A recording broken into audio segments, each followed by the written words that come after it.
रहीम dear students, आज हम chapter 12 second year उसका टॉपिक 13 और 14 वो पढ़ेंगे।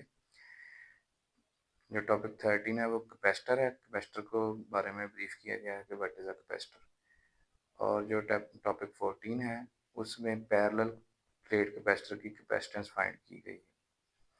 चलते हैं टॉपिक की तरफ। कैपेसिटर आपके पास सिंपली टू मेटल प्लेट्स हैं, यानी आपके पास ये एक मेटल प्लेट, ये दूसरी मेटल प्लेट। हमने उन मेटल प्लेट्स को थोड़ी सी सेपरेशन दे के रख दिया। इनके दरमियान में वैक्यूम हो सकती है, एयर हो सकती है या कोई इंसुलेटर हो सकता है, ताकि इनका यहाँ पे जो आपस में यहाँ पे इनका कनेक्शन ना बन सके। यानी इसके दरमियान में इंसुलेटर होना चाहिए। वो एयर भी हो सकती है और वैक्यूम भी हो सकता है, ताकि करंट यहाँ से पास ना हो। तो ये आपके पास एक कैपेसिटर शो किया गया है। अब ये कैपेसिटर जो है ये चार्ज को स्टोर करने के लिए इस्तेमाल होता है। ये आपकी ये जो एक प्लेट है, हमने उसको पॉजिटिव टर्मिनल ऑफ बैटरी से जोड़ दिया, और जो दूसरी प्लेट है उसको हमने एक स्विच के जरिए एक नेगेटिव टर्मिनल ऑफ बैटरी से जोड़ दिया। जैसे ही हम ये स्विच क्लोज करेंगे तो आपके पास होगा क्या। ये देखिए आपके पास कोई आपके पास ये जैसे कि आपके पास मेटल सरफेस है, इसके ऊपर फ्री इलेक्ट्रॉन्स क्या है मौजूद है। जैसे ही हमने इसको पॉजिटिव टर्मिनल ऑफ बैटरी से जोड़ा, इसने यहाँ से इलेक्ट्रॉन्स खींच लेंगे। अच्छा, अब ये इलेक्ट्रॉन के साथ क्या करेगा, उसको यूं लेके आएगा इधर को, यूं बैटरी उसको एनर्जी देगी और उसको यहाँ पे छोड़ आएगी। यानी इलेक्ट्रॉन जो है वो कहाँ से उठाया गया, इस प्लेट से उठाया गया जो कि पॉजिटिव बैटरी के पॉजिटिव टर्मिनल से जुड़ी हुई। यानी जहां से उठाया गया वहां पर क्या आ जाएगा, पॉजिटिव चार्ज आ जाएगा, और जहां पर जाके रखा गया वहां पे नेगेटिव चार्ज आ जाएगा। तो ये जो बैटरी है ये एक्चुअली कभी भी चार्जेस नहीं दे रही होती, ये चार्जेस को एनर्जी देती है। उसने यानी चार्ज को एनर्जी दी है, उसको यहाँ से एक नेगेटिव चार्ज इलेक्ट्रॉन यानी एक इलेक्ट्रॉन उठाया और उसको यहाँ जमा कर दी। अब ये जो डायरेक्शन है ये इलेक्ट्रॉनिक करंट की डायरेक्शन बनती है। आपको पता है कन्वेंशनल करंट की डायरेक्शन हम बीइंग अ पॉजिटिव चार्ज के तौर पर उसको लेते हैं। अब अगर पॉजिटिव चार्ज जो है वो जो है अगर नेगेटिव चार्ज इधर को जा रहा है ना, वो ऐसे ही बिहेव कर रहा होता है जैसे एक पॉजिटिव चार्ज इसके ऑपोजिट जा रहा है। सो कन्वेंशनल करंट की डायरेक्शन ये होगी, लेकिन इलेक्ट्रॉनिक करंट की डायरेक्शन ये होगी। मुख्तसर ये कि जितने यहाँ से इलेक्ट्रॉन उठा के यहाँ जमा किए जाएंगे, यानी जितना एक प्लेट पे पॉजिटिव चार्ज आएगा उतना ही दूसरी प्लेट पे नेगेटिव चार्ज आएगा। अच्छा, अब यहाँ पे फर्ज किया कि हमने ये वी पोटेंशियल की बैटरी जो है इसके साथ लगाई थी, तो अब यहाँ से इसने ये क्यू चार्ज उठाया, ठीक है, और यहाँ पे जमा कर दिया। यानी एक प्लेट पे जितना आपके पास पॉजिटिव चार्ज आएगा दूसरी प्लेट पे उतना ही नेगेटिव चार्ज आएगा, इसलिए दोनों के साथ क्यू लिखा हुआ है। फर्क इतना ही है, इधर जितना पॉजिटिव दूसरी प्लेट पे उतना ही नेगेटिव। अच्छा, अब ये जो आपके सामने चीज लिखी हुई है ये बता रही है कि Q is directly proportional to V। यानी जितना इन प्लेटों के ऊपर Q चार्ज ज्यादा से ज्यादा आता रहेगा, उतना इन प्लेटों के दरमियान जो पोटेंशियल का डिफरेंस है वो बढ़ता रहेगा। तो ये डायरेक्टली प्रोपोर्शनल है। Q बढ़ेगा तो V बढ़ेगा, और Q कम होगा तो V, दोनों प्लेट्स के दरमियान पोटेंशियल कम हो जाएगा। इसको हम एक और सेंस में ऐसे कह सकते हैं कि अगर आप ज्यादा वोल्टेज की बैटरी लगाएंगे, पहले आपने 6 वोल्ट की बैटरी लगाई, ठीक है, तो उस वक्त प्लेटों पे चार्ज थोड़ा आएगा। जब आप ज्यादा वोल्टेज की बैटरी 12 वोल्ट की बैटरी लगाएंगे, आप प्लेटों के ऊपर चार्ज ज्यादा आ जाएगा। ये तो है डायरेक्टली प्रोपोर्शनल। जब प्रोपोर्शनैलिटी को इक्वालिटी में चेंज करते हैं, यहाँ पे आपके पास कांस्टेंट आ रहा है ये सी। ये सी जो है ये है आपके पास कैपेसिटेंस ऑफ द कैपेसिटर। अच्छा, अब ये हम एक नई फिजिकल क्वांटिटी यहाँ पे पढ़ रहे हैं। इस ये जो सी है ये प्रोपोर्शनैलिटी कांस्टेंट है और ये कैपेसिटेंस ऑफ द कैपेसिटर कहलाती है। किसके इक्वल है बेटा? देखेंगे कि v इधर मल्टीप्लाई हो रहा हो तो जाके डिवाइड हो गया, तो आपके पास आ गया q ओवर v, तो ये q ओवर v के इक्वल होती है। कैपेसिटेंस का यूनिट फैरेड है और उस फैरेड को कैपिटल F से शो करते हैं। आपको पता है जब यूनिट फुल नेम में लिखी जाती है, चाहे वो किसी साइंटिस्ट का नाम भी हो, उसका ये जो फर्स्ट लेटर होता है ये स्मॉल ही लिखा जाता है। तो कैपेसिटेंस का यूनिट है फैरेड। अब फैरेड लाजमी बात है भी इनके यूनिट्स पे डिपेंड कर रही। चार्ज का यूनिट कूलम और पोटेंशियल डिफरेंस का यूनिट वोल्ट। तो आपके पास कैपेसिटेंस का यूनिट फैरेड है और फैरेड बराबर होता है कूलम पर वोल्ट के। अच्छा, अब हम 1 फैरेड की को डिफाइन करते हैं। 1 फैरेड क्या है? 1 farad will be equal to 1 coulomb per volt. इसका मतलब है कि अगर कैपेसिटर की जो प्लेट्स हैं उनको 1 कूलम चार्ज दिया जाए, यानी 1 कूलम इसको चार्ज दे दिया, 1 कूलम एक दूसरी को चार्ज दे दिया, जाहिर सी बात है 1 कूलम इस पे पॉजिटिव होगा, इस पे नेगेटिव होगा। अगर कैपेसिटर्स की प्लेट्स को 1 कूलम चार्ज दिया जाए और उन प्लेट्स के दरमियान पोटेंशियल का डिफरेंस 1 वोल्ट हो जाए, तो उस कैपेसिटर की कैपेसिटेंस 1 फैरेड कहलाएगी। अब फैरेड बहुत बड़ा यूनिट है, आमतौर पे इसके छोटे unit pico farad, micro farad ये इस्तेमाल होते हैं। पिको फैरेड 10⁻⁻12 फैरेड होता है। अच्छा, अब इससे आगे नेक्स्ट आपके पास दूसरा टॉपिक शुरू हो जाता है कि किसी पैरेलल प्लेट कैपेसिटर की कैपेसिटेंस फाइंड करना। अच्छा, हमने पीछे वाले चैप्टर में पढ़ा है electric field as a potential gradient. हमने वहां पे पढ़ा है E is equal to minus delta V by delta R। ये डेल्टा V पोटेंशियल का डिफरेंस है और डेल्टा R यानी उन प्लेट्स वगैरह के दरमियान फासला है।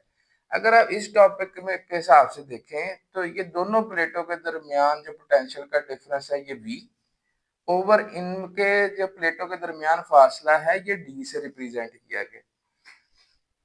यहाँ पे मुझे सिर्फ मैग्नीट्यूड से करना है, कंसर्न है। तो आपके पास इसका मतलब है कि E जो है वो V बाई डी के इक्वल होगा। E is equal to V by D. प्लेटों के दरमियान पोटेंशियल कितना डेवलप हुआ है और उनके दरमियान जो है वो फासला कितना है, वो बस पे हमने डिवाइड। अच्छा, गाउस लॉ की तीसरी एप्लीकेशन थी जिसमें हमने दो अपोजिटली चार्ज्ड प्लेट्स थी, उनके दरमियान इलेक्ट्रिक फील्ड इंटेंसिटी मालूम की थी और वो sigma over epsilon not I थी। हमने गाउस लॉ की तीसरी एप्लीकेशन से जो रिजल्ट फाइंड किया था कि दो अपोजिटली चार्ज प्लेट के दरमियान इलेक्ट्रिक फील्ड इंटेंसिटी कितनी होती है, वो होती है जी सिग्मा ओवर एप्सिलॉन नॉट। इसमें सिग्मा क्या है? याद रखें कि सिग्मा वहां भी बताया गया था कि वो सरफेस चार्ज डेंसिटी है, यानी चार्ज पर यूनिट एरिया है। अब ये अगर जो कैपेसिटर की प्लेट्स हैं इनमें से हर एक प्लेट का एरिया ए है, इस वाली का भी, ये साथ वाली का भी। क्यू इनके ऊपर क्या है? चार्ज है। तो ये sigma will be equal to charge over area, और ये सिग्मा की जगह पे हमने उसकी वैल्यू रख दी कि क्यू चार्ज उसके ऊपर स्टोर हो रहा है और उसका जो प्लेट का सरफेस एरिया है वो ए है। अब ये आपके पास E की दो इक्वेशंस आ गई, यानी इलेक्ट्रिक फील्ड इंटेंसिटी की दो फॉर्म्स में आपके पास आंसर आ गए। हमने इनको कंपेयर कर लिया कि V by D will be equal to Q over epsilon not into A. अच्छा, अब ये जो V है इधर मल्टीप्लाई हो रहा है, इधर आके डिवाइड हो जाएगा। यहाँ Q के नीचे हमने V को लाके डिवाइड कर दिया। ये epsilon not A into epsilon not into A, ये इधर डिवाइड हो रहा है, इधर आके मल्टीप्लाई हो गया। तो आपके पास जो Q बाय V आया वो epsilon not into A divided by D. और याद करें अभी जो बात की थी कि ये जो Q बाय V है यही आपके पास क्या है? कैपेसिटेंस है। तो ये Q बाय V किसके इक्वल है? कैपेसिटेंस के। तो अभी कौन सा डिस्कस हो रहा है? Capacitor, parallel plate capacitor. So parallel plate capacitor की कैपेसिटेंस का फार्मूला है epsilon not into A over D. ये फार्मूला हमें कुछ बताता है। वो ये बताता है कि अगर आपके पास प्लेट का एरिया ज्यादा होगा तो आपके पास कैपेसिटेंस ज्यादा होगी। वो ये बताता है कि अगर प्लेटों के दरमियान डिस्टेंस ज्यादा करते जाएंगे तो आंसर कम होता जाएगा, यानी प्लेटों के दरमियान डिस्टेंस ज्यादा करते जाएं कैपेसिटेंस कम हो जाएगी, और प्लेटों के दरमियान डिस्टेंस कम करते जाएं तो आंसर बढ़ता जाएगा और कैपेसिटेंस बढ़ जाएगी। सो पैरेलल प्लेट कैपेसिटर की जो कैपेसिटेंस है वो एरिया पे भी डिपेंड कर रही है प्लेट के, और उसके डिस्टेंस पे भी डिपेंड कर रही है। एरिया के डायरेक्टली प्रोपोर्शनल है कि एरिया बढ़ने से कैपेसिटेंस बढ़ेगी, और ये जो प्लेटों के दरमियान फासला है उसके इनवर्सली प्रोपोर्शनल है कि फासला अगर ज्यादा करेंगे तो कैपेसिटेंस कम हो जाएगी।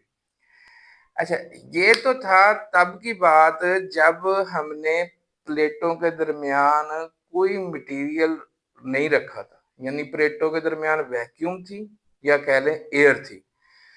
तो वैक्यूम या एयर की मौजूदगी में जो कैपेसिटेंस आएगी इसके लिए सी नीचे वैक्यूम लिख देंगे, और ये किसके इक्वल है, epsilon not into A over D.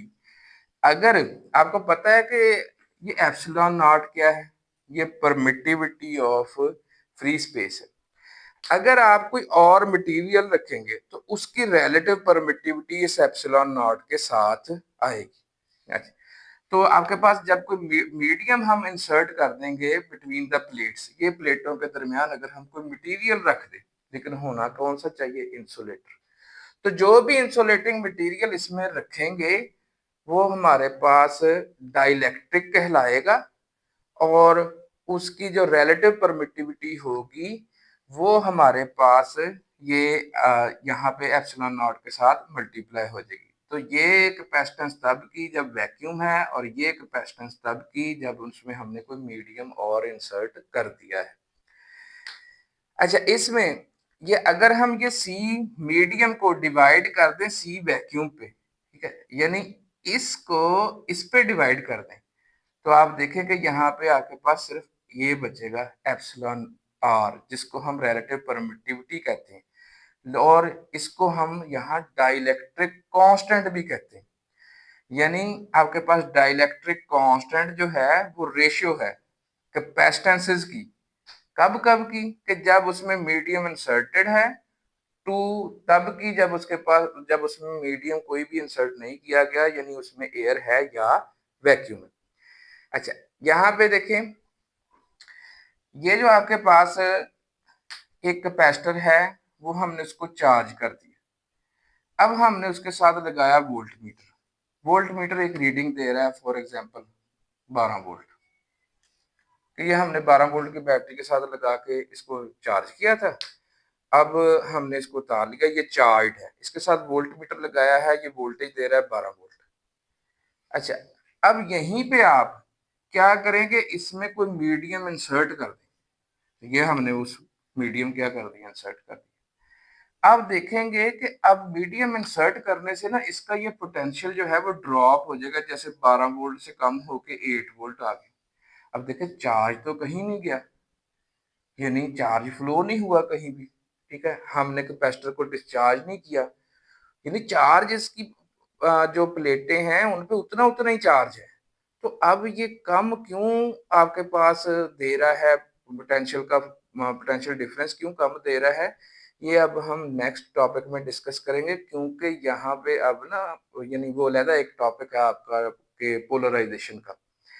यहाँ पे तो सिर्फ आपको ये समझाना था कि अब यहाँ पे ना इसको अगर अगेन 12 वोल्ट की बैटरी से जोड़ा जाए तो अब ये मोर चार्ज स्टोर कर सकता है, यानी डाइलेक्ट्रिक के इंट्रोड्यूस करने से कैपेसिटर की कैपेसिटेंस बढ़ जाती है।